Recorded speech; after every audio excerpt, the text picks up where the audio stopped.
indangamirwa ni iki? wenda nshobora kuba ibisobanuro byabyo ntabifite bihagije. Kanicare Njye neza, nari nzi ko kanicare indangamirwa ari neza. indaya. None umuntu wese Ni inshuti. rindira, Kugira inshuti ntabwo ari uburaya. umuntu wese uryamana n'umugabo utari uwe uba uri indaya, full stop. Umuntu wese uryama, reka nongere mbisubiremo ndanabishimangira, umuntu wese uryamana n'umugabo utari uwe ni indaya. Ko ntabwo ushaka kumbwira uburyo umuntu akuguriye ikanzu ya miliyoni, wambaye urukweto rwa $1,600,000, wambaye urukweto, wabonye inkweto yambaye ko zikorerwa i Paris mu Bufaransa. Uzi ko mu Bufaransa n'isaha imwe ushobora gusanga igura $800,000. Ariko by the way, reka nanone tujye twanariza. Wowe uragenda mu ndege wiruka. Ntago tuzi nibura n'iduka ricuruza ibibiri tufite mu Rwanda. Ndashaka utubwira ukora iki ukurikije analize. ukora iki? Noneho anyway, hari umuntu wigeze ambwira nakubwiye ngo urukundo rwose rurangirira mu kuryamana. Nakubwiye ngo nta mugabo none wa Prince w'umusilamu, yego w'umusilamu ukuze bingana kuriya ngo ararebe ngo nzobe ngo yikaraga ngo wanyanga akama amafaranga, nta kintu cyabaye, byibagirwe. Icyo ngicyo cyo kizaho umurongo gutya. Ni win-win. Ni win-win. Ni win-win. Ntibyoroshye. Rero ariko ibyo ngibyo rero nta nubwo ari n'ibintu byatari. Sibyo? Nuko wenda abantu tuba tubisesengura tukagaragaza ukuri kose, ariko ntago ari ibintu byatari mu muco nyarwanda. Izo niba muvuze na Prince Kid, wenda n'abandi. Reka nimukajye mubona hari abantu burira indege bagenda bajya mu Bwongereza, bagiye bambara neza, ugasanga umuntu yambara byonyine imyenda yambaye gutya ihagaze $5,000. Watekereza ko nta duka nibura no muri karitsiye afite ricuruza ibibiriti? Nese wumva ko umuntu amafaranga yakuraye? To be honest, haje business online yihese. Why not? Yihese ariya kuri tuzi icyo akora. Afite kampani y'amamodoka, afite inka zimwinjiza amafaranga, amata, afite inzu, yerekanye ibintu byinshi akora. Hanyuma Miss Jolly, Miss Rwanda, ni cyo kinakora. Bura dushaka kubona Kati Bashabe yambaye neza tukavuga tuti awi tinomo, afite kampani ziwe, afite business zo zimwinjiza amafaranga menshi. Ariko Miss Jolly mumbwire niba hari umuntu uzi ikintu akora muri Rwanda avuga ati uyu ngo ndabizi afite shop y'imyenda. Ariko bivugwa yuko uriya mugabo bahujwe na business. Ashobora kuba adakora business rero ko ari international business. Ibya business ntago mbizi, ariko ntizwi. Ntiwari uhari. Twebwe turi kureba iby'amaso aduha. Wari kujya kwambara shenete imeze terike nk'iy'umugabo, urambara umupira umeze nk'umugabo, ntukuvuga ko mwashopingiye hamwe. Exactly. Ariko nawe tugaruke kuri profi y'uyu mukobwa. Ninde mukobwa uwo ari we wese wakwanga iyo opportunity? Ntawe muri iki gihugu. Hari niba ari bibwo kurya ubwo burangamirwa ko hari abukora kandi bakabukora nta nicyo baba. Bakanababyaza yanamamagara ati wamaye pampa, akamubwira ati we ntuzongere no kumamagara, akanamubloka. None se Jolly ninde wamuseka? Ariko nyuma y'ukuri reka tumugarukire. Ninde muntu waseka Jolly w'umukobwa? Ko ahubwo abenshi babuze opportunity, nibajya Dubai nibajya he. Ubaka kanya tuvugana. Tugiye iremera harya handi byahita gute? Ntago twabura indaya ziri gushaka 5. None wabona uguha $50,000 ukamwanga? Urinde se wo kubyanga. Mu muryango wanyu ninde se uyatunze? Aho ukomoka se ninde uyatunze? Bangaye. Uyu rero ari mu bakobwa bake bazi ubwenge, babonye platform, bayibyaza umusaruro, bazi kwirwanirira. Nese muragira ngo yasame? Reka kuri iyi si se tuzizarangira ryari? Iyi si tuzizarangira ryari? Cyangwa ikarangira gute? Ninde muntu ngo abantu bazajya mu ijuru? Ninde muntu wagiye mu ijuru? akagaruka akatubwira ngo mu ijuru hameze gutya, ari ibintu ari ibintu bigize bite bidasanzwe. Eh. Buriya ngira ngo ku bantu ibintu b'abainfluencer bidasanzwe cyangwa se abantu bimeze bakuru, bite, bidasanzwe bimeze bite? nyine ko ari igikuba cyacitse. Ni ishyari, ni ishyari. Ese no- Abantu na bose, Scovia yagira abantu ishyari gute se? atajya imugira ishyari ry'abanyarwanda bareze. None se atunze angahe? Atunze amafaranga angana n'ayo Jolly agiye gutunga byonyine. Aritunze. Niyitwe girlfriend w'umuherwe nk'uriya Rugumi, niba ari Rugumi, Rumiga Rugumu, avuga nabi izina ry'umumiliyarderi. Yanakurangiza wicaye i Kigali None yibereye dare none cyangwa ari mu Bwongereza. ariko mukajya mu musetse, biriya ni ishyari. N'abantu bose nabonye bavuga ngo hari uwanditse ngo nawe ngo twakumenye ko uri indangamirwa. Yamaze niba ari indangamirwa yamaze. Ayo ni amashyari mwese abakoresha. Scovia nawe ufite ishyari. Wowe se wanze ntukize ejo bundi kubera YouTube, ntiwari umuntu usanzwe nk'abandi. Niyize kubona ifoto ye. Kuri amafoto ye ni ibintu bita byigaragaza. Baramukoze Hari ukuntu bagiye bongera murafasoni, nicyo bivuga.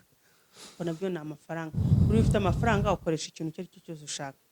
Hanyuma rero bati Jolly ari mu gukorana n'uriya mugabo mu bintu bijyanye n'intwaro. Ese business ni business rero. Ubuze ni abantu bacuruza kokayine Mu ntwara ariko mu buryo bwemewe n'amategeko. mu buryo bwemewe n'amategeko. Nta makosa arimo. Amakosa se ari Eh, nubwo baba bakundana, nta kibazo kirimo. erega Kuko Jolly ni umukobwa w'umunyabwenge kandi ni umuhanga. Yaravuze ngo ngewe nzi icyo nshaka, ndi gutekereza Jolly w'ahazaza, ndi gushaka amafaranga ngo nzabo nshaka kubaho, ntabwo nitaye ku bantu bari kumvuga. Kandi uko niko kuri, kuko aka kanya Jolly aramutse abanye n'uriya mugabo, famiye ye, inshuti ze n'abandi bantu we ubwe bashobora kumugiriraho umugisha bashobora kumugiraho umugisha, cyangwa bazaba inshuti ze mu bihe bizaza. ariko cyane cyane famiye imbere. Of course. Nta ibyo kuvuga ngo ashatse umusaza. None se abashake mwebwe mufite iki? Aisha yaravuze ngo muri amagweje. Uwo urashaka Jolly nta nzu ufite yo kubamo, Nta modoka nziza, nta modoka nziza ufite, ntabwo hashobora kumushopingira kuri ya rwego. wowe wabasha gushopinga ikanzu ya miliyoni? Wowe wabasha gushopinga umupira w'amadolari 200? Reba inkweto yambaye iza mu Bufaransa, mu ruganda, rura rukweto za amafaranga rugura. Ukurikije ubuzima baho ni abasore bakeya bo mu Rwanda bashobora bake se baha, ahubwo ni kire ku mwana wa perezida. Kire ku mwana wa perezida, ninde wundi muntu wabasha kwafodingira bili? Ninde? Ngaho mumbwire mu Rwanda no mu bacuruzi mumbwire. Umushuti wa Jolly katumwite sheri wa Jolly, katumwite sheri wa Jolly, kuko impamvu mwite sheri wa Jolly ni iki? Nuko hari aho ya postinze ifoto, ariko tutarajya no muri ibyo bintu. Reka mbaze mbabaze. Abantu bamuteye amabuye bafite rezo uruhande rumwe, ariko nta na rezo bafite, kuko buri muntu wese kuri iyi si agomba kubaho ubuzima ashaka, kandi agatwara umusaraba we. Yarongorwa n'umusaza, yarongorwa n'umusore, yarongorwa atarongorwa, ni uburenganzira bwe. Ariko nanone byatumye noneho tumenya ngo noneho abantu byavuye mu rujijo kumenya ngo noneho Jolly ninde? Ese ibi bintu yambara bihenze abikura he? Wabonye irakanzu y'umukara ya miliyoni irenga y'amanyarwanda? Ni nacyo cyatumaga ngira ngo abantu benshi bibaza bavuga ngo ariko Jolly ubundi Jolly akora iki? Uzi ko yambara urukweto rugura amadolari 1,200 cyane, 1,200. none ukibaza uyu mukobwa akora iki gishobora kuba ashobora guhita agura urukweto rwa 1,600,000 1,600,000 francs rwanda. Million c'est quoi nicyo bisobanuye mu Kiyovu ako kabari karahari. Rero abantu benshi bamukunda ijwi rye, no muri komenti hari ababimubwira dukunda ijwi ryawe, dukunda ijwi ryawe. Buriya wa mugani wawe ni sinzi ikiganiro twigeze gukora uravuga uti buri muntu wese abazi kote foro yiwe. Ariko nuko bimeze.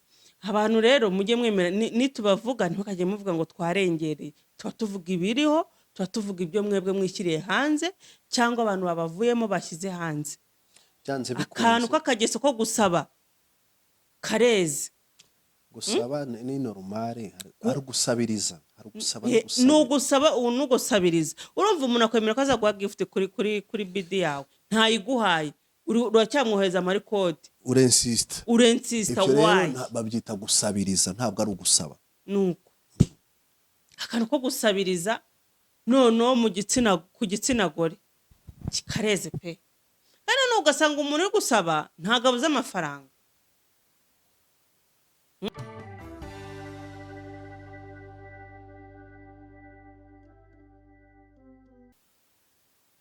Umuntu iyo ari umupasiteri ukumva arihandagaje aravuze ngo ngewe ubu nakaye kubura umutwe uriya mugore narawuciye nkawujyana kuri ribu mu ishashi. Izo nizo karagiteri ziwe. Reka kumera mu pasiteri. Kuba ari pasiteri ni kimwe, no kuba ashobora gukora ibyo bintu ni ikindi. Rero kuba atarabikoze ntabwo yatinye iki, ntabwo yatinye ijisho ry'Imana, oya yatinye amategeko y'u Rwanda. Reka baremeraho Sandrine ndamusoza. Uyu mugabo muri Texas afite amakosa abiri. Rya mbere ko yaraziranye na Sandrine w'Agasaro, nge nawe n'abandi ba YouTube ko batari babizi. Yego ibi bintu byagiye hanze gute? Biturutse kuri indi. Ko amakuru mfite nuko hari umuntu yahaye amakuru, yego, kugira ngo basebye umukobwa cyangwa uyu mudamu Sandrine. Kubera ko bose barabeshyanye uti gute. Umugabo yabwiye umugore yuko azamuzanira iPhone ya 700.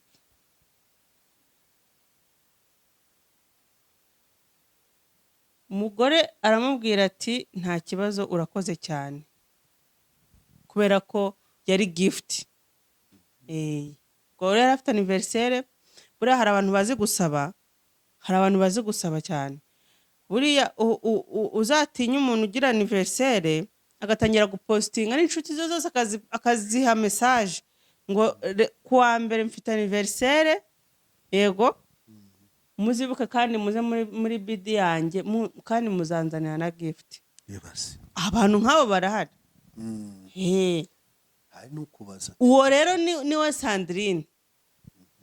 Nk'umuntu wari umukurikiye n'abantu badukurikira, hari abantu bagiye bafite nimero zacu bo hanze, akondika akubwira ati Mika bite amakuru, ikiganiro wakoze ni cyiza, ura mwana wa muhote, nyine akakubaza amakuru wenda bitewe n'ikiganiro wakoze. Niko byabaye kuri uyu mudamu nk'uko yabyivugiye. Batangira kumenyerana gutyo.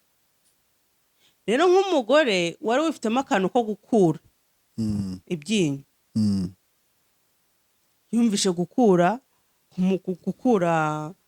kumusaba nzakuzaniye gift, kandi ibyo na diaspora barabikora. Hari n'igihe bakubwira kugira ngo akore mu mutwe.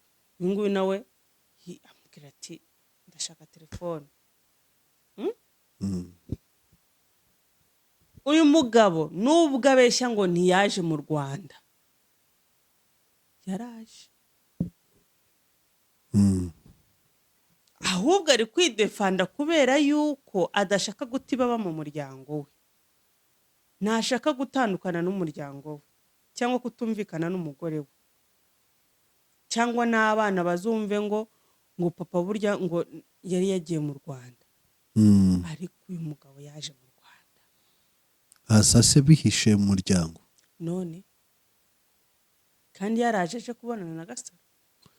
ese ntashobora gupanga yuko aje ko mu Rwanda ari iwabo aje gusura abantu Oya. at the same time akabonana n'uwo urumva umugabo yaje afite iPhone azaniye Sandrine wa Gasaro, urumva hakuwe ntabwo uzabagabo b'abahehezi akava muri Amerika akaza cyane, akava muri Amerika akaza azanye iPhone kubera ko ashaka guprofita umufiyemere nk'uko yamubwiye. my gosh. Reka tubasuhuze mwe mudahwema gukurikirana Mika TV show, reka tubifuriza amahoro ho muri hose. Reka Mika yegereye imbere kuri kamera. Mika mwiriwe neza? Mwiriwe cyane. Amakuru turashima Imana. Weekend yari imeze ite? Weekend yari imeze neza buriya igabura nta niba birenze iyo byutse ukabona biremeye, warya ukabona biremeye, shima Imana rega. Kuzi yuko bura hari n'umuntu urya ntibimanuke. Ya. Ufite ibibazo. Wari wumva inkuru mbi ugiye kurya? Yego. Ntago bishoboka. Ntago bishoboka. Ya, nicyo. Shima Imana rero yuko nta gikuba cyacitse, nta wapfuye. Nubwo mu cyumweru gishize twagize ibyago mu muryango, ariko ubu ngubu turashima Imana. Turashima Imana ko turi bazima, turashima Imana yuko twabyutse bikemera. Ibindi rega ibindi biraza, ubundi haguma ubuzima. Ya. Hanyuma rero ngira ngo twihute, birimo biravugwa, bakomeje gusirikira inkuru ku mbuga nkoranyambaga zitandukanye. Umuntu bitwa Sandrine aranze abaye akasamutwe. Sandrine Gasaro inkuru ziragumya ziyongera, video asohoka. Biriya bintu urabibona ute wabona ziriya nkuru? Se biriya ni ibitangaza ko ari ubanje. Ni Tour du Rwanda se nka ubu ngubu hajya 2024 siyo yaranze kurangira. 2025 bayiteke. bizaza ari akasongoyeho. Hagiye kuzaza ibisasu bya bindi bya kirimbuzi. Yes. Ubu noneho ni bombe zigiye kuboneka. Noneho tsera abe yagura hahandi muri ya etage bacumbikiramo abantu. Muri ya hoteli se? Oya rega buriya kuba naribo yaravuze ko kwibasira umuntu nyine bashyizemo akantu ko kugabanya umurego. Ariko n'ubundi bawugabanya batawugabanya buriya ngo inyoni zijya inama. Ariko genjya nani n'iki zijya inama harya ngo abarinzi biga imigambi n'inyoni nazo ziga iyindi. Nuko buriya ushobora no muri uyu mwaka hari ibintu byinshi cyane bizahinduka, ariko bitavuze yuko hari n'abantu bazajya hanze cyane cyane abangaba tubona kuri social media kubwira ngo Imana yankoreye ibitangaza, mba muri etage za big fish muri social media. Uba muri etage usibye YouTube channel ufite ikindi ni ufitiye business ukora he? Ukora iki ku buryo waba muri etage ushyira 700? Warangiza kujya werekana content n'uko urya. Tujya tubibona rwose baba batetse neza kandi ibiryo bihenze. Imana yakugiriye neza uba muri etage ukora iki? Birashoboka yuko umuntu ashobora kuba ari umu-YouTuber ahembwa neza akaba yakora n'ibyo ngibyo. Bashobora kuba bahembwa neza, ashobora kuba hari ikindi kiri inyuma y'amarido tutazi. Ibyo nyine nibyo ndi kuvuga, kuko ntabwo wambwira ngo Imana yakugiriye neza uba muri etage. Nibyo Imana yanjye neza imba etage irangije Imana apartment yo gukodesha. parte muri miliyoni 500 700 wayikuye muri YouTube ni iyawe. birashoboka. Ni hari ibintu ufite ibyo nibyo wahereho umbwira ngo Gasaro ngo bari kumugurukana. Ariko ntekereza ko biri ari byoroshye, ni ibintu byoroshye utekereje n'ibindi bizajya hanze. Buriya abantu b'aba YouTuber tuba tuzi ibintu byinshi, ko abantu baduhamagara ni benshi, ni benshi cyane. Hari n'ibintu bakubwira ukavuga uti ibi ndabihera, ukagira ubwoba cyangwa ukavuga ati ibi bintu ndamutse mbivuze nubwo byaba ari ukuri ntago nakira ribu. Ariko tuba tuzi byinshi. Rero tubivuga bigenze bite?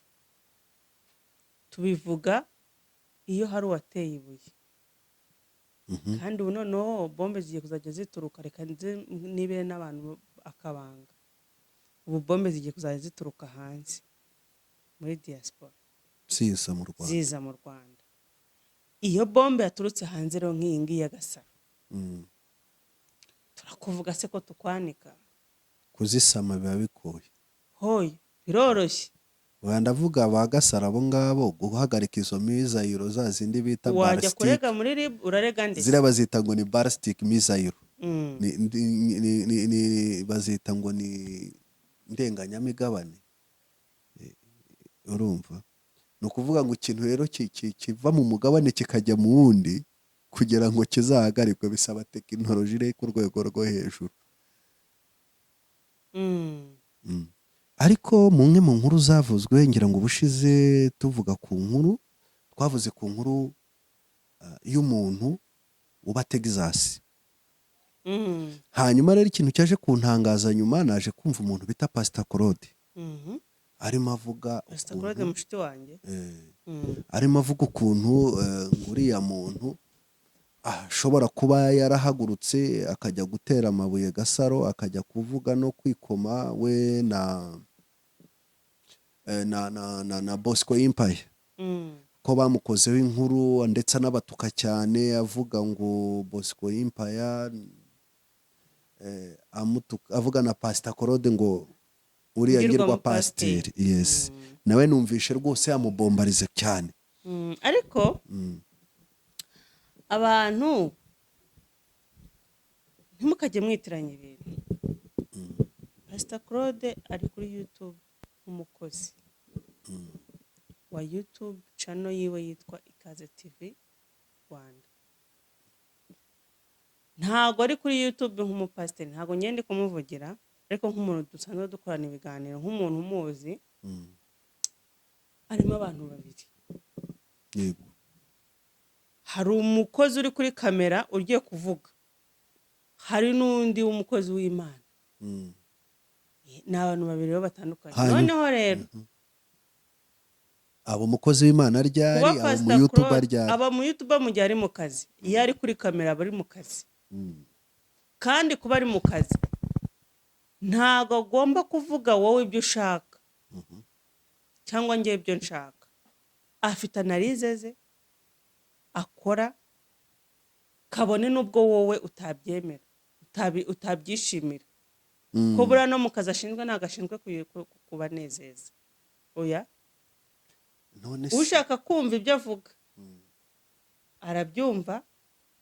Ubwo bari mu ruhande rumwe bakajya mu ruhande rumwe, utari mu ruhande rwe niho hahandi ujya kubona ukabona hari abantu baje muri comment baratukanye. Ariko rero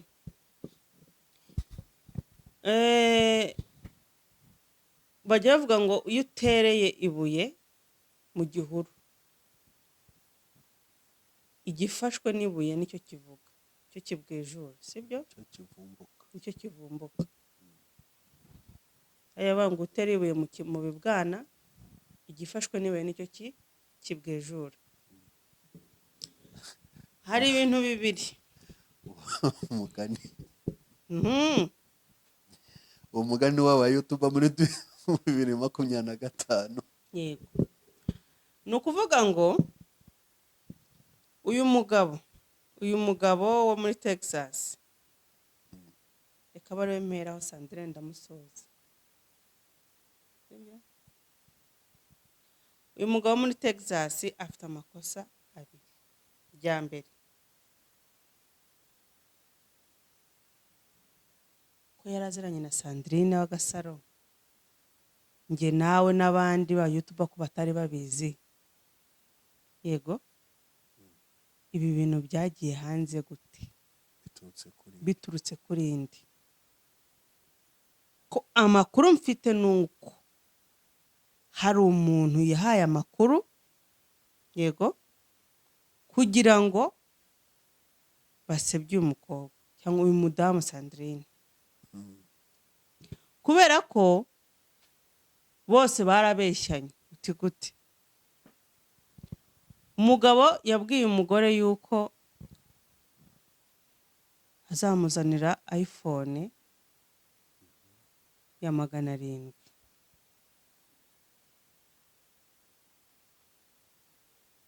Umugore aramubwira ati nta kibazo urakoze cyane, kubera ko yari gift. Ubwo rero afite anniversaire, buriya hari abantu bazi gusaba cyane.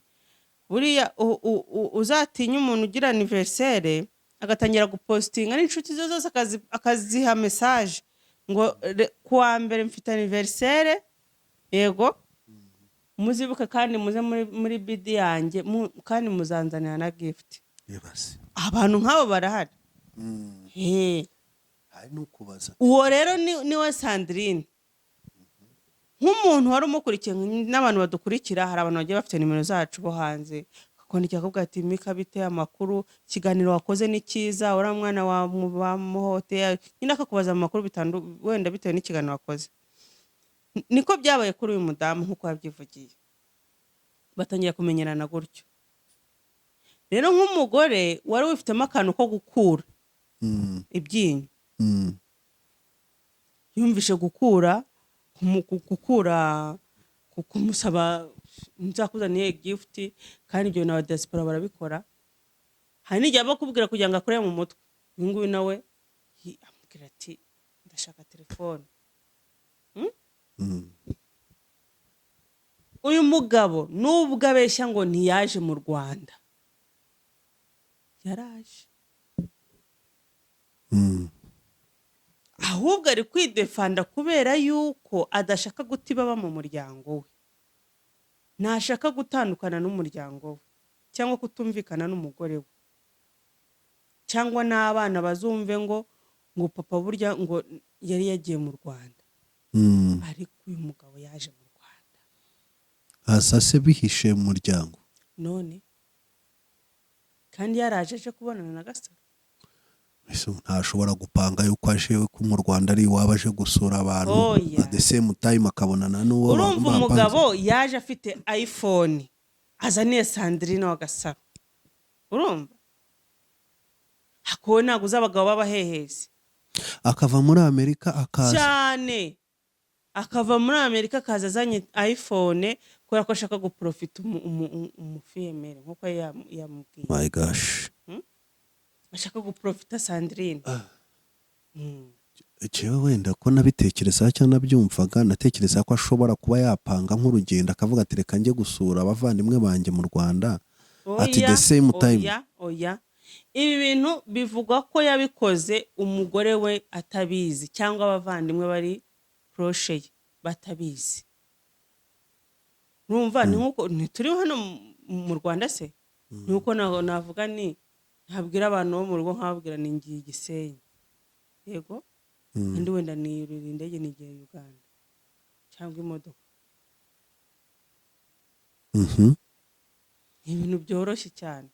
Hega buriya nuko barabonana telefone barabonana, uzi ngo uyu muntu ari buhamagare uyu muntu biri bugende gutya. Buriya iyo ubana n'umuntu kumubeshya biba byoroshye, ariko kuba yaraje umugabo yaraje, ni nayo mpamvu byatumye avuga ati reka nanjye nshake cyane, yego, niregure, nerekane option yanjye, nerekane ntange nanjye uruhare rwanjye, kugira ngo n'umugore nabyumva kuko urabona ko n'amafoto ye yagiye hanze kugira ngo hatagira ikintu na kimwe biza kumuhungabanyaho, ariko amakuru arahari. None rero tugaruke kuri uyu mugore. Abagore bareze mu gukora ibyinyo. Icya mbere ubeshya umuntu yuko uri umufemeri kandi uri umugore w'umugabo ufite abana babiri, yewe n'umugabo wawe murakorana. Uko byagenda kose iyo ubeshya umuntu ngo uri umufemeri bishatse kuvuga ngo nta mugabo ufite, anytime yaguhamagara. Biranashoboka yuko nubwo abantu wenda bavuga ati uyu mugabo w'uyu mugore se ubundi we yarebagahe, abagore bazi ubwenge bwinshi cyane. None se amasaha yo mu Rwanda n'ayo muri Amerika birahuye? Ntabwo bihuye. Kandi yarabizi ko ari umuyutuba, kumubwira uti ndaza kukuvugisha ni ibintu byoroshye. Ko atari we editinga se, wenda mu gihe umugabo ari kweditinga ashobora no kujya mu cyumba akamuvugisha. Erega buriya abagabo ntabwo bakontorora. Umugabo ukontorora cyane nawe ntabataniye n'umugore. Abagabo nabo barahari. Uzi ko hari abagabo bajya no mu isoko bakihahira bakazana bagashyira ibintu muri firigo, bakabohereza umukozi ati shyira muri firigo, waza mubwira uti inyanya zashize, ati n'aka kanya inyanya zirashize. Abo bagabo babaho. Ariko hari n'abagabo baba bafokasinze ku kazi kabo, ibintu byo kumviza telefone z'umugore, kujya kureba telefone y'umugore ngo wandikiranye nande, wahamagaranye nande, ibyo bintu bikaba bitanamubaho. Rero ntekereza yuko nubwo abantu banumvisha bagiye bagaruka ku mugabo, se umugabo ubeshya, umugabo ufatanya n'umugore kubeshya, umugabo ni gute umugore abeshya akabeshya umuntu igihe kingana gutya utarabimenya? Birashoboka ko atari kubimenya, cyangwa biranashoboka ko yari abizi, yego, ariko bagashaka kuvuga bati reka tubakure. Ibintu birashoboka byose, kuko burya bajya bavuga ngo umuntu ni mugari. Twebwe ibi turi kuvuga ntago tubana nabo, umugabo ntitumuzi, karagiteri ze ntazo tuzi, ariko iz'umugore zimwe na zimwe turazizi kuko niwe wishyize hanze. Hanyuma rero uyu mudamu avuga yuko ngo yagiye kuri hoteli, ngo akamubwira ngo nahageze, undi akamubwira ati ndi mu cyumba iki n'iki ngwino. Njyewe ndi kumwe na Pastor Claude, amakuru yose mu kiganiro twakoze n'uyu mugore wamuhamagara akayamubwira. Ahita mbonamo ibintu bibiri. Uyu mugore 50% ari kubeshya, ni uburyo bwo kwidefanda. 50% ari kuvugisha ukuri, ariko uruhare rwo kubeshya kwanza ni 70, kubera ko ntabwo ari ubwa mbere, n'ubwo iyi kesi bari ubwa mbere. Njye maze umwaka n'igice byigeze kuntakara mu matwi gutya tugikorera ahantu n'abayutuba benshi yuko ngo atagyemera ko ari umukobwa. N'aka kantu narakabajije Pastor Claude, narakamubaje mu kiganiro, amwera ni nawe mu kiganiro nigeze kubyumva uvuga ko ari umukobwa kandi ubizi neza ko ari umugore w'umugabo, kubera iki? Ntiyakinsubiza aca hirya. Ariko ku kantu si ubwa mbere kavuzwe, akaba ariyo sitari kuba rero yarishaga. Kumva abantu afite ijwi ryiza kandi abari inyuma ya kamera nka Sabe wa kera. Rero abantu benshi bamukundira ijwi rye, no muri komenti hari ababimubwira, dukunda ijwi ryawe. Buriya wa mugani wawe ni sinzi ikiganiro twigeze gukora, uravuga uti buri muntu wese abaze kote foro yiwe. Ariko nuko bimeze. Abantu rero mujye mwemera, nitubavuga ntukajye muvuga ngo twarengereye. Tuba tuvuga ibiriho, tuba tuvuga ibyo mwebwe mwishyiriye hanze cyangwa abantu babavuyemo bashyize hanze. Akantu k'akageso ko gusaba kareze. Gusaba ni normale, ari gusabiriza, n'ugusaba ubu n'ugusabiriza. Urumva umuntu akwemera ko azaguha gift kuri bidi yawe, ntayiguhaye, uracyamwohereza amarikode urensisita urensisita ibyo rero wayi babyita gusabiriza, ntabwo ari ugusaba. nuko akantu ko gusabiriza noneho ku gitsina gore kikareze pe. kandi noneho ugasanga umuntu uri gusaba ntabwo abuze amafaranga. niyo mpamvu bakubwira ngo akabaye icwende ni koga, niyo koze ntigacya. umuntu iyo ari umupasiteri ukumva arihandagaje aravuze ngo ngewe ubu nakabaye kubura umutwe w'uriya mugore narawuciye nkawujyana kuri ribu mu ishashi. izo nizo karagiteri ziwe. reka kumera mu pasiteri. kuba ari pasiteri ni kimwe, no kuba ashobora gukora ibyo bintu ni ikindi. rero kuba atarabikoze ntabwo yatinye iki, ntabwo yatinye ijisho ry'Imana. oya yatinye amategeko y'u Rwanda, yatinye yuko ashobora gufungwa by'iteka ryose, ingaruka byamugiraho. hanyuma biravugwa rero nanone yuko ngo uriya muntu uvugwa wo muri Texas ko yaba atari we, ahubwo nawe yaba yarihuse kubera ko yari azi ko yagiranye koroshaje na Gasaro, ariko ubundi uwo bivugwa yuko bagiranye ikibazo ntabwo ari uriya nyirizina. nese kuki havugwa Celestin, kuki hatavugwa Damoro cyangwa Eric? ako mwagiye mureka kubeshya abanyarwanda. uwagiranye ikibazo si Celestin n'uwundi. hanyuma Celestin aza mu mwandiko ate? ariko rero nimujya no kubeshya abantu, mujye mwibuka ko abantu mubeshya bafite ubwenge. ntabwo muri kubwira abantu bafite imyaka 2, 3, 7, 8, muri kubwira abantu bafite ubwenge. mu mwandiko hari kuvugwa Celestin, ariko ngo siwe Celestin yaje ate?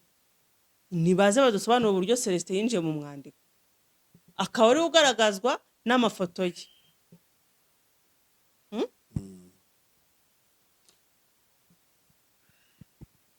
ibintu rero byo kugenda abantu biba basabiriza ni ibintu mico y'abatindi, n'ubutindi ubwo ngubwo butiriganya. ubundi ukoze inkuru umuntu akakwishimira araguhamagara akakubaza icyo yagusapotinga. yego akagusapotinga ukamubwira ati okay, mfite kamera itagezweho, burambonye HD 5D HD byaba ari sawa, Max 3 ni kamera nziza cyane, mbonye izi mikoro ziramvuna kuzicaginga, ariko mbonye twa tumikoro nako gucaginga amabuye, mbonye twa tumikoro twa hano tudafata sound noza yo hanze, byaba ari sawa nanyana kuri bigana. nyine ukamubwira mfite mashini imbangamiye, umpaye mashini nziza bye. ibyo ni nk'uko umuririmbyi yaba ari kuri sene akaririmba neza, ukabona umuntu arahagurutse araje aya mafaranga. ariko nanone kakano kusabiza ngo nuko ngo ari umudiaspora, kamusabirizaho uko none yanakwibagirwa ukainsista, none bigasa nkaho bibaye bifu. Wumvisha ari kuri record uzi ko hari umuntu ugeze kumbwira kera ngo uzi ko hari umuntu wemerera ikintu bigasa nkaho ari umwendo mugiyemo, noneho utanagikora bikabyara urwango rw'iteka ryose. yego niyo mpamvu buriya nimba ushobora ikintu ubwiye umuntu ujye uhita ugikora, nimba utashobora kugikora ntukakimusezere. biriya bintu rero nanone byo kuyoborwa n'amarangamutima si byiza. ariko none nawe niba kwemera ikintu ntibakiguhe kubera icyo bigira intambara. oya umuntu burya yakwemerera ikintu aba yevutse amarangamutima yawe, none se atagikoze uramugira. ubu abantu bakwemereye inka bose baraziguhaye nyine nta wazimpa utarayimpaye. none se kutarajya wagiye kubishyuza? none se kumpaye no kutama uyu mpaye ubungurishe. uyu mpaye ubungurishe. rero usibye no kuba ari umuntu ufite channel yiwe kandi ikora neza, yakagombye no kwibaha yuko ari umugore w'umugabo. twatanye mubwira ngo 2025 ngiye kuba fire. mu minsi iri imbere hazajya n'abandi bagore hanze noneho bakorera ubusambanyi online. ba jihadi, bashiki ba jihadi. Uzi icyo ibizaba se? Ni ukuzajya cyangwa ujya kubona ukabyuka mu gitondo wajya kubona ukana kuri Instagram nazaho akavideo. cyangwa abakobwa b'abasireyi bari hanze ahangaha bakora ubwo busambanyi online babukorana n'abantu bari hanze kandi bakabakamera. Ariko buriya biza kuba bibi cyane iyo usanzwe uzwi muri social media. Aho niho bibera bibi. Ubonye ko twakoze ikiganiro cy'aho mukobwa usanga mu biyobyabwenge, ariko kubera yuko atigeze yishyira muri social media nta muntu umuzi. Hari nacyo kintu nk'ubu Jolly abantu ariko abantu bamukubise imijugujugu baramushaka yikize bakunda iby'isi ni udabikunda ngo ninde n'umusaza ngo niwe nako usibye uko banabeshya atari no kurongora nta urenonsa. Ariko buriya hari akantu nabonye, buriya abantu nibavuga ibintu ntitukajye tubikerensa. Wabonye yuko kariya kantu gasa nkaho kakuruye iriya nkuru, wabonye ko yamaze kubisiba? yabisibye n'uriya mugabo yakoze unfollow, ntago akimufollowing, ariko uhita ubona ko ari ibintu bavuganye kugira ngo bahoshe iki, bahoshe ibintu bye kujya mu ntuzi. Kuko njye nagiye muri comment ndayibura kandi abahanga bari bayire screenshot kera. Ariko ugiye muri comment uresha kukayibura. Bivuze ngo uriya no ukuvuga ngo uriya mugabo rero uyu mushuti wa Jolly katumwite sheri wa Jolly, katumwite sheri wa Jolly kuko impamvu mwita sheri wa Jolly ni iki, nuko hari aho ya postinze ifoto, ariko tutarajya no muri ibyo bintu reka mbaze mbabaza.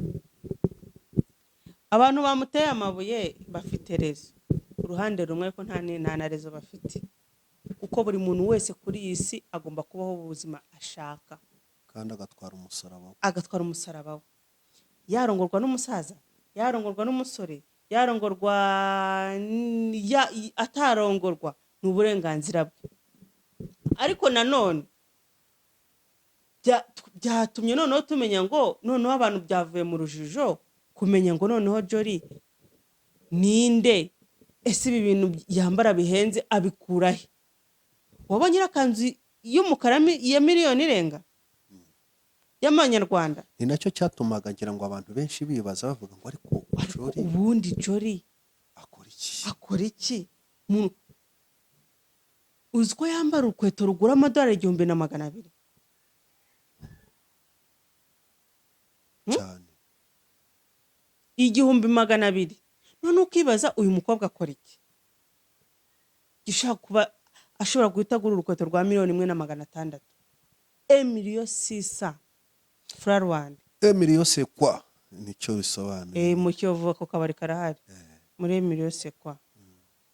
Noneho ikindi kintu nabonye cyahise gikonfirima, nushaka busibe ushaka ukore unfollow, nta kintu na kimwe wakora ngo niza kumva yandika ngo yaranditse ngo account ye bare hakinze. Yego, arabeshya. Akariya nakandi inkuru imaze gutakara yakoresheje, ariko yayireka kurusha uko hahise habaho kiriya kintu cyakurikije. Ikintu cyakurikiyeho noneho base batuma twese dusesengura. Yego, ariko ikintu nakunda abana b'abahungu barasesengura, bamuzanye muze kureba kuri IG y'umuntu witwa Dekati. Ahubwo ushobora gusanga Jolly iyo agiye gushopinga ashobora kuba ari kumwe n'uriya mugabo, cyangwa gift ibintu yambara byinshi akaba bihabwa n'uriya mugabo nka gift. Ndaguha urugero, sentire yambaye ni marike imwe n'uriya mugabo, shenete yo mu ijosi ni marike imwe n'uriya mugabo, urukweto rugura $1,000,000 y'amadolari n'uriya mugabo nawe nirwo yambaye. Agapira kagura amadolari 200 arenga k'umukara n'uriya mugabo nawe yambaye terke. bivuze ngo rero bano bantu bafitanye umubano urambye. Ubu se ntibise bikonfirima ahantu Jolly yaramaze iminsi mu Bwongereza icyo yarimo arakora. Navugwa yuko hariho umuntu ushaka kuba yaramuhaye amafaranga bagihura akavuga ati uyu muntu kugira ngo nzajye nanambara mberwe nse neza nuko ngomba kubanza nkajya Nigeria bakabanza bakanshyiraho ikibuno gito, ubona ko ikibuno cye gifite disipurine, ntabwo ari kinini cyane ariko kiriya kibuno si iki. Abantu bazi Jolly kera mukuru amafoto ye ni ibintu bita byigaragaza, baramukoze hari ukuntu bagiye bongeramo morafasoni nicyo bivuga. ko nabyo ni amafaranga, uri ufite amafaranga ukoresha ikintu icyo ari cyo cyose ushaka. Hanyuma rero bati Jolly ari mu gukorana n'uriya mugabo mu bintu bijyanye n'intwaro. Ese bizinesi ni bizinesi rero, ubuze ni abantu bacuruza kokayine mu ntwaro ariko mu buryo bwemewe n'amategeko, mu buryo bwemewe n'amategeko, nta makosa arimo. amakosa ari nubwo baba bakundana, nubwo baba bakundana nta kibazo kirimo. Erega kuko Jolly ni umukobwa w'umunyabwenge kandi ni umuhanga. Yaravuze ngo ngewe nzi icyo nshaka, ndi gutekereza Jolly w'ahazaza, ndi gushaka amafaranga ngo nzabo nshaka kubaho, ntabwo nitaye ku bantu bari kumvuga, kandi uko niko kuri. Kuko aka kanya Jolly aramutse abanye n'uriya mugabo, famiye ye, inshuti ze n'abandi bantu we ubwe bashobora kumugiriraho umugisha, bashobora kumugiraho umugisha, cyangwa bazaba inshuti ze mu bihe bizaza. ariko cyane cyane famiye imbere, of course. nta ibyo kuvuga ngo ashatse umusaza, none se abashake mwebwe mufite iki? Aisha yaravuze ngo muri amagweje, uwo urashaka Jolly nta nzu ufite yo kubamo, nta modoka nziza, nta modoka nziza ufite, ntabwo hashobora kumushopingira kuri ya rwego. wowe wabasha gushopinga ikanzu ya miliyoni, wowe wabasha gushopinga umupira w'amadolari 200? Reba inkweto yambaye iza mu Bufaransa, mu ruganda, ruriya rukweto uza amafaranga rugura. ukurikije ubuzima abaho ni abasore bakeya bo mu Rwanda bashobora bake se baha, ahubwo kireka umwana wa perezida, kireka umwana wa perezida, ninde wundi muntu wabasha kwafodinga iriya biri? Ninde? Ngaho mumbwire mu Rwanda no mu bacuruzi mumbwire, ninde muntu waguhereza $10,000 ukajya gushopinga ukazana utuntu muri varize? Hari akantu kamwe nashaka ngo ugaruke udusobanurire. Bamwe mu bantu tuzi ku mbuga nkoranyambaga twakwita ngo ni amagenti, aba influencer bamaze kugira ijambo, bavuga abantu bose bagahita bumva icyo bashatse kuvuga, baba bateze amatwi. Umuntu bita Godfather yagize gutya, niwe watangiye avuga inkuru, niwe muntu wayitomoye, wayiburekinze inkuru, azana yewe n'umutanzania live. Ewana akasema kwa kweli, aravuga imikorere y'uriya mugabo, avuga uburyo ari umubiriyarderi, avuga amakampani afite azwi n'atazwi, ariko avuga ati umuntu bita Jolly ni umuntu udasanzwe, avuga ariko ati ashatse umugabo. Hari utuntu tubiri nibukamo, ashatse umugabo ufite umugore ndetse ufite n'abana bangana na Miss Jolly, ariko uyu munsi yazanye indi verisiyo. Biriya bintu ni ibiki? Banza muri social media, nimba atari hatabamo ubujajwa, abantu habamo giti. None se ugira ngo ni gute umuntu atangira inkuru akayevuriwa? Urumva dore ko ibintu biba bimeze, ese nuhita ubibona kireka udafite ubwenge n'utabibona, cyangwa se bavuga ibintu batafite amakuru. Oya urumva we yazana verisiyo y'ukuri kandi abivuga bishaka, anabishyizemo imbaraga. Bura kujya kubona uriya muntu muri Tanzania ntabwo byoroshye, uwo ba muri Canada uri kujya kubishaka umuntu muri Tanzania uzi uriya mugabo, ntabwo ari ibintu byoroshye. Yari ari kuri space, hari abantu benshi, ugahita uvuga indi verisiyo, ni ukuvuga ngo hari amafaranga baba bamuhaye. Aba influencer benshi niko bakora, nubona tekati yakwatatse ariko kuvuga nabi nuko nta cyacuma baratanze. yego niko bimeze. Wajyaga wumva hari aba YouTuber baba bakunda gukora inkuru aba bazwi ngo twasuye umunyamideli. Umunyamideli afite inzu y'imideli yihe? Bakamukubitaho titire nawe ubwo imurusha imbaraga. Twasuye umunyamideli. Nigeze kumva ngo umunyamideli Keza Tereski amurika iyihe mideli, yambara iyihe mideli, afite iyihe nzu y'imideli. So ibyo rero ni ibintu, ni inkuru baba bakoze kugira ngo abantu bashituke, uwo muntu abe umusitari, bamumenyekanishe, niko bamenyekanisha abantu. Uyu Godfather rero hagaragayemo kwivuguruza. Kuba uyu mugabo afite umugore aramufite, ngo yadivorushije, nta divorce yigeze akora, arabeshya. bivuze ngo rero Ubu natwe dushatse amakuru muri Tanzania ntabwo twayabura cyane. Uyu mugabo ntabwo yigeze akora divorce, icyo nicyo kiriho. Ariko banze umenye ukuri ya mugabo yazamutse. Icya kabiri, afite abana bangana na Jolly cyane. yazamuwe se na sebukwe. Yego. Yadivorishije n'umukobwa wari ushinzwe polisi mu gihugu. Hanyuma ngubu akaba agifite power. Ari wowe wamugize uwo ari we. Nuko n'Abatanzania bagira amahane. Ni ukuvuga ngo ntabwo bishoboka. Noneho rero kuba hafite abana bangana na Jolly arabafite, ariko ibyo ngibyo nta n'ikintu bivuze. Gusa Jolly nk'umunyabwenge nawe aba afite target cyane. None se kandi ntiwembwire ko Muhozi ntiyamutumiye muri anniversaire. Yagiye se yatagiye. Muhozi se n'amafaranga afite, ntiyamusuzuguye, afite impamvu yamusuzuguye. Kuki se yemereye uyu nguyu? Habwe umukobwa azi ubwenge nyine. Ntwibwire hamwe ibyo muvuga ntabyo muzi. Ni kimwe n'ari yakuru. Bura ari yakuru ntashobora kwerekana umugabo we nubwo byagenda gute. Uzi impamvu? Bavuga ko ari umusaza babandi bita ngo ni chief w'umu-Nigeria ukomeye muri state kandi uva mu bami. Iyo bavuga ngo ni chief, ni ukuvuga ngo ngira ngo ibyo muri Nigeria urabizi, ubiziho gake. Iyo umuntu avuga ngo ni chief aba ari umuntu ukomeye muri state ye. Abantu bajya bareba amafilime yabo wese apfa kuba chief, abaturuka mu bwami, mu bami.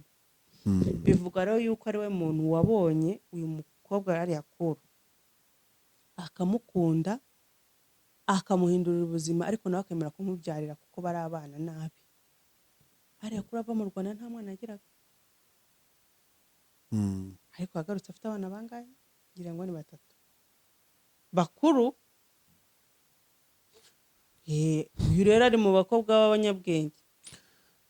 Binagaragara yuko ntibigutangaze Jolly ntavuze ngo gushaka umugabo si itegeko iki. Ntibigutangaze Jolly atabanye n'uyu mugabo, ariko akamubyarira ko nawe akamuha amafaranga menshi cyangwa akamuha connection. Niko bimeze. Ntabwo urumva, ntabwo uriya mugabo ashobora kwemera kudivorusa kubwo inyungu rega Abatanzania. Muzi ikintu Abatanzania bita umoja wetu. None se wibaza yuko uyu mugabo yadivorusa n'umwe n'undi. None ntabwo ashobora kwitandukanya n'uriya muryango wamugize uwo ari we. Ibyo ngibyo by'Abanyarwanda yaryoshya, yamuha amafaranga, yamubyarira, ariko ntiyatana n'umuryango cyane. Niko bimeze. Niba mutaze no kuna Abatanzania bameze nuko bameze. Ikindi Jolly nawe ntabwo yakwemera kwishyira ku karubanda, ariko kubyara yabyemera kubera inyungu afite. Ndavuga ntashobora kwishyira ku karubanda nta nyungu agufiteho. Ntabwo bishoboka. Nta nyungu agufiteho. Uwo muntu arashopinga byonyine. Ureba imyenda muri iyi minsi Jolly yarema arambara, yonyine uyikusanyije hamwe ushobora kuzamura kadasitira $40,000,000. Kandi ikindi, aho Jolly ngira ngo warabibonye, aho Jolly agaragariye atangiye kwinjira mu mubano urenga imipaka, ntabwo yongeye kugaragara muri public yo mu gihugu kenshi. Oya, kereka amaseremoni azwi nka gara nabonye muri gara mubona ni ukuvuga ngo ni ahantu hafatika Yego. yafatirwa ifoto ikamwongerera agaciro ikamwongerera agaciro na credibility yiwe cyane. hahandi Wigeze wongera kumubona yinjiyemo. wigeze umubona kuri YouTube channel nanone se? Ntiyazijyagaho se? aza gukora iki? Yashyizeho jeri, izi jeri yarya bishobotse atafunze shinya. None se ubu ngubu aracyari ukurikije uriya mugabo ko avugwa n'uko azwi muri Tanzania. Arajya mu Bwongereza akamara amezi 2-3. Ari nde wo kwande? Yakoze iki? Kuva amenye ko ari mu Bwongereza kandi Dekate aba mu Bwongereza. Araje none azikurure neza. Turaje none tumenye Jolly. Bamwe batangiye kumwita ngo nawe ngo ni indangamirwa. Mu ruhande rumwe nibyo. None se atari indangamirwa yashakanye n'uwo mugabo. Ariko reka nkubwire. Aracyari ni relationship.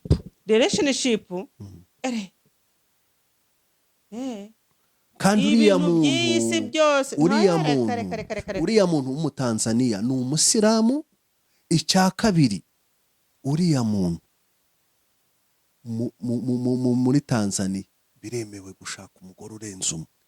Oya ibyo ngibyo biremewe ndabyumva. Ariko ntigeze amushaka, yaramushatse? Ntabwo yamushatse. Yego. Nta na version arakora. Buretse rero aho ngaho tubanze tuhasesengura. Dusesengurira aho hantu. Yaramushatse. Akaba amugura ibintu bingana kuriya. Ni ukuvuga ko hari indaferi bagirana. Yego. None se ntago ari indangamirwa? No. Hari undi sugaragara bayigirana atari uriya. Gwiki indangamirwa se niki? Indangamirwa niki? Wenda nshobora kuba ibisobanuro byabyo ntabifite bihagije. Kanicare neza. Nari nzi ko indangamirwa ari indaya. None umuntu wese rindira. Kugira inshuti ntabwo ari uburayi. Umuntu wese uryamana n'umugabo utari uwe uburindaye. Full stop. Umuntu wese reka none mbisubiremo nabishimangira. Umuntu wese uryamana n'umugabo utari uwe ni indaya.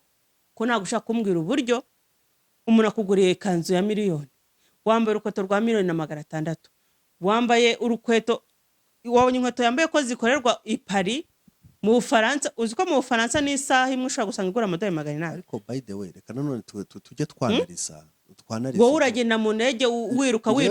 Ntago tuzi nibura n'iduka ricuruza ibibiri tufite mu Rwanda. Ndashaka utubwira ukora iki? Ukurikije analize. Noneho uriya muntu biravugwa, biranakekwa hahereye kuri kariya kantu. Iriya comment icyumwe yavuze n'icyundi yamusubije. Ariko nta ruhande rurabikonfirima.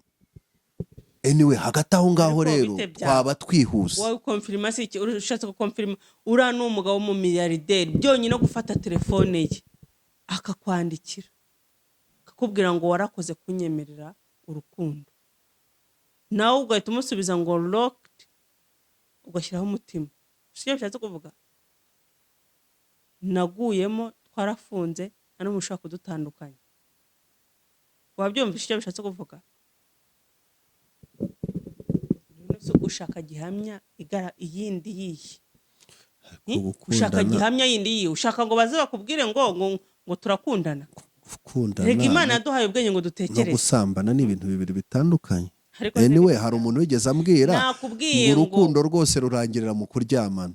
Nakubwiye ngo nta mugabo none wa Prince w'umusilamu, yego, w'umusilamu ukuze bingana kuriya ngo ararebe ngo nzobe ngo yikaraga ngo wanyina ngo amafaranga. Nta kintu cyabaye byibagirwa. Icyo ngicyo cyo kizaho umurongo gutya. Ni win-win.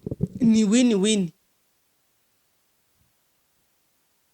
Ni win-win. Ntibyoroshye. Rero ariko ibyo ngibyo rero nta nubwo ari n'ibintu byatari. Sibyo? Nuko wenda abantu tuba tubisesengura tukagaragaza ukuri kose, hako ntago ari ibintu byatari mu muco nyarwanda.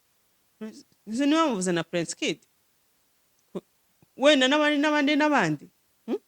Reka nimukajye mubona abantu burira indege bagenda bajya mu Bwongereza bagiye bambara neza, ugasanga umuntu yambara byonyine imyenda yambaye gutya ihagaze $5,000. watekereza ko nta duka nibura no muri karitsiye afite ricuruza ibibiriti nese wumva ko umuntu amafaranga yakuraye? To be honest, haje business online, online yihese, why not? iyihese iyi ariya kuri tuzi icyo akora, afite kampani y'amamodoka, afite inka zimwinjiza amafaranga, amata, afite inzu, yerekanye ibintu byinshi akora.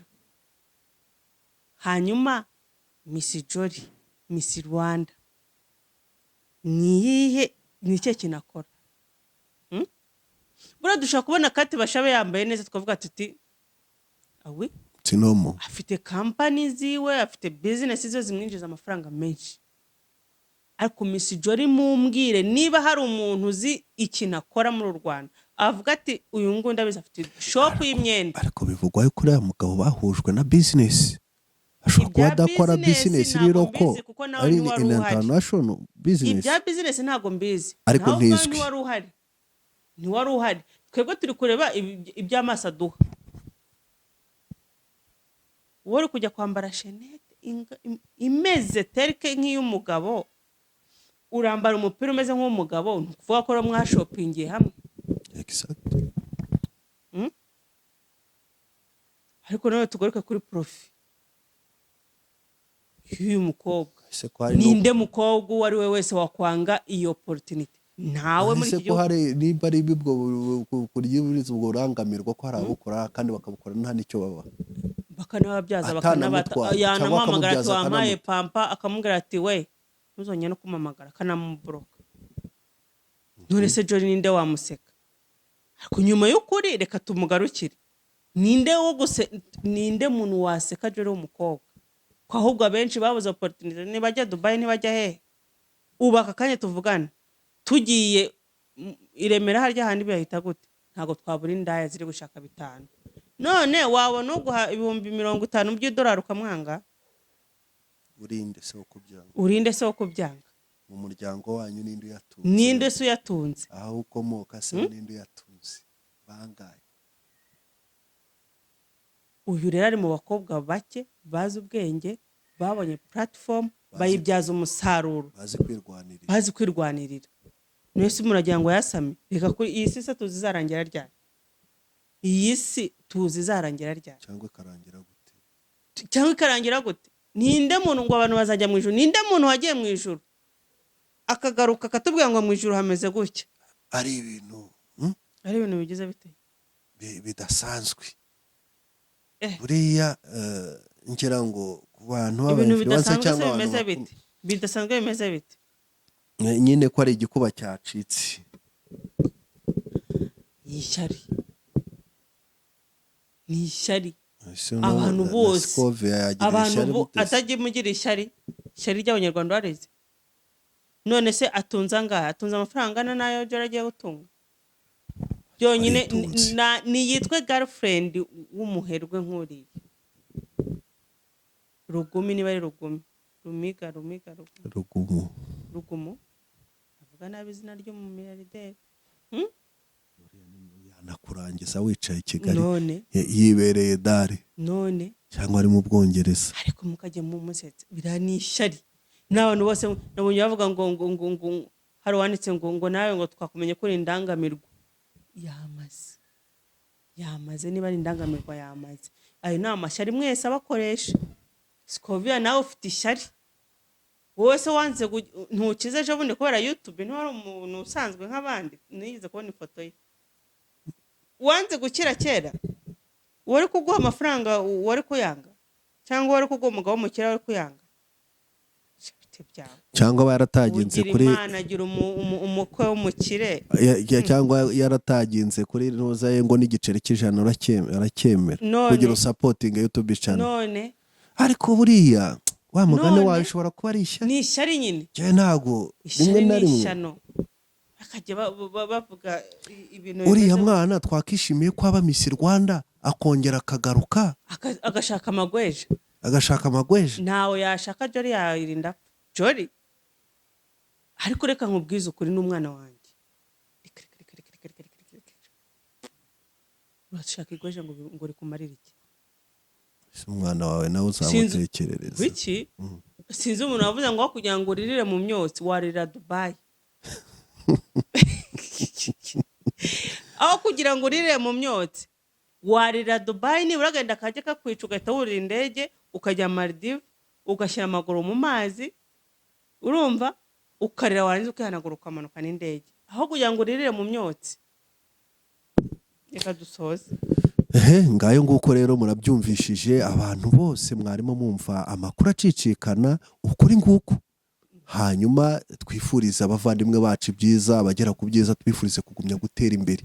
Abafite ishyari nabo tubabwire ngo turashaka n'uruganda rukora imbunda mu Rwanda. Ukabona ukabona heka Jorazi ubwenge uzengurutswe n'umwanzi nta dushakire imiturika.